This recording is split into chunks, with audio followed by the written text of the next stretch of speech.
The people of the Middle East, like people everywhere, are seeking a chance to contribute and to have a role in the decisions that will shape their lives.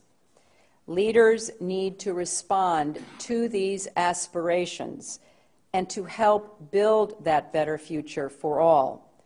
They need to view civil society as their partner, not as a threat.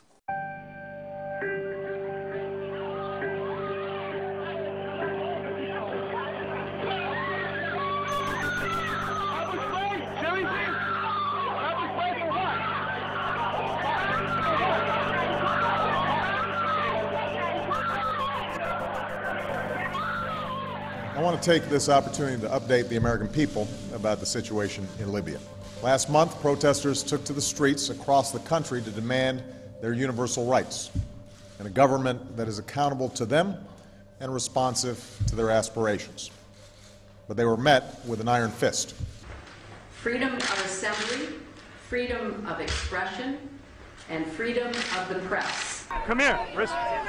You want to get arrested or no? Are pillars of an open and inclusive society. There is a clear responsibility by the Egyptian government to hold accountable those responsible for these attacks.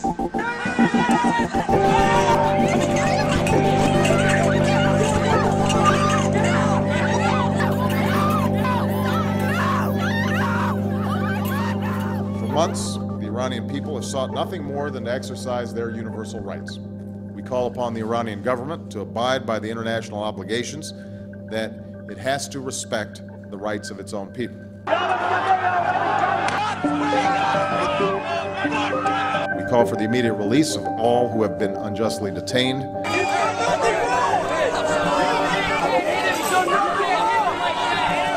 And I'm confident that history will be on the side of those who seek justice.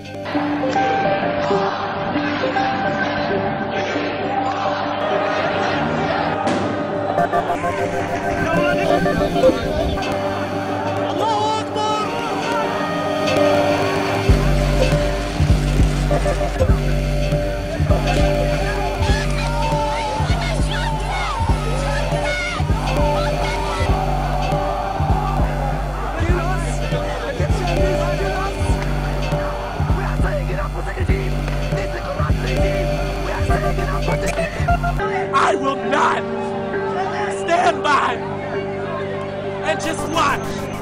I will not do it. So take me to jail right now, because I will not.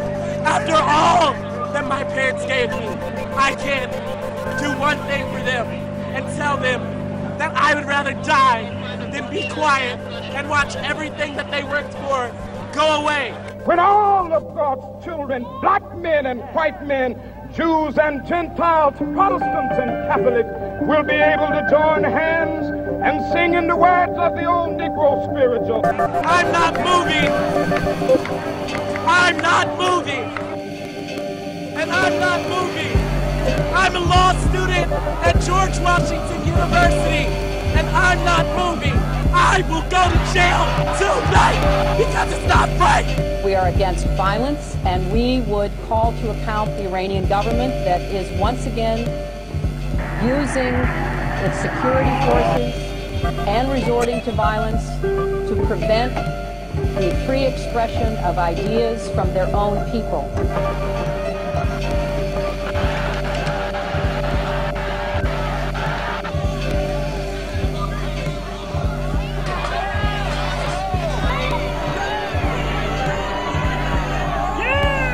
Instead of respecting the rights of his own people, Gaddafi chose the path of brutal suppression. Innocent civilians were imprisoned. I have not been read my rights. I have not been told why I'm being detained. We want to know the people who are in there. We want to know all their names, what they're being charged with. And in some cases beaten. You can't breathe, officer. Please get off his neck. I need my inhaler. A campaign of intimidation and repression began.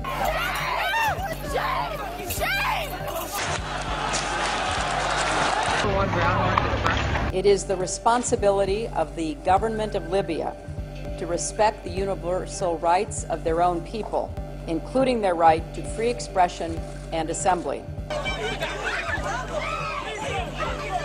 What's his badge number?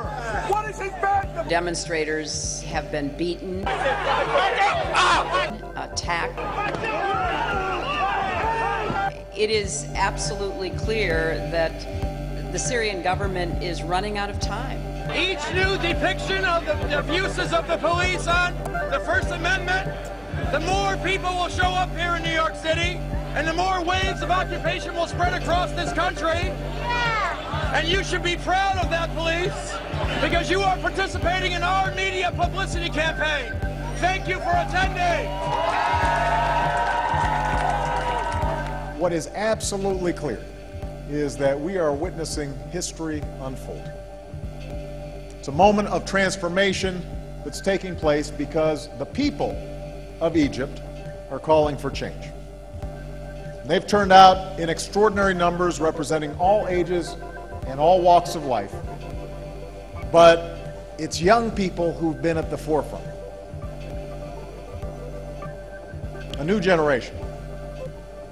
Your generation, who want their voices to be heard.